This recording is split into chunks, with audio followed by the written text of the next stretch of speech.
யாரெல்லாம் தொழிலில் முன்னேற்றம் அடைய வேண்டும் என்று காத்துக் கொண்டிருக்கிற மேசராசி நேயர்கள் அத்துணை பேருக்கும் மார்ச் 1ஆம் தேதியிலிருந்து 15ஆம் தேதி வரைக்கும் ஜாக்பாட் டைம் தான். வேற எந்த ராசிக்காரங்க எப்படி சொன்னாலும் அத பத்தி கவலையப்படாதீங்க.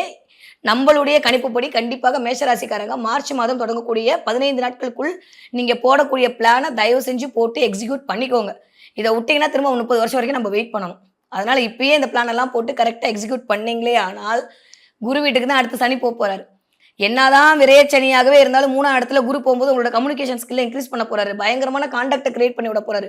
சூப்பரா டைம் பீரியட் ஸ்டார்ட் ஆக போகுது. அதனால நீங்க கவலையே பட வேண்டாம். மேஷராசிக்காரர்களை பொறுத்தவரைக்கும் 5ஆம் அதிபதி போய் 11ஆம் இடத்துல உட்கார்ந்திருக்கிறதுன்றது சூப்பரான விஷயம் தாங்க. ஒண்ணும் பெருசா கெடுபலன் இல்ல. ஏன்னா கெடுதல குடுக்கக்கூடிய இல்ல அப்ப சொன்னா லாபத்த குடுக்கக்கூடிய சனிய அப்படியே அமுக்கி வச்சிருக்காரு அப்படின்னா, நான் திரும்ப சொன்ன மாரி நீங்க பிளான் போட்டீங்க அப்படின்னா, அதற்கான விளைவு அப்படின்னு ஒரு விஷயம் இருக்குல்ல. அத ஃபுல்லாமே மார்ச் மாசம் 15 தேதிக்கு அப்புறம் கொடுப்பதற்கு சனி தயாராக இருக்காரு.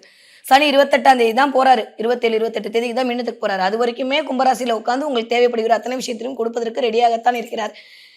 கொஞ்சம் அப்படியே வேலைப்பளு அதிகரிக்க போதோ, மேஷராசிக்காரங்களுக்கு தூக்கம் அப்படின்ற இடத்துல பெரிய டிஸ்டர்பன்ஸ் வரப்போகுது. தூங்காம எதையாவது போட்டு குழப்பிக்க போறீங்க. என்னதான் நீங்க குழப்பினாலும் நடக்கிறது தான் நடக்க போகுது. அதனால தயவு செஞ்சு தேவையில்லா மனசுல அப்படி இருக்குமா, இப்படி இருக்குமான்னு கவலைப்பட்டு கொண்டு உங்களையும் குழப்பிக்கிட்டு இருக்கிறவங்களையும் சேர்த்து குழப்பாதீங்க.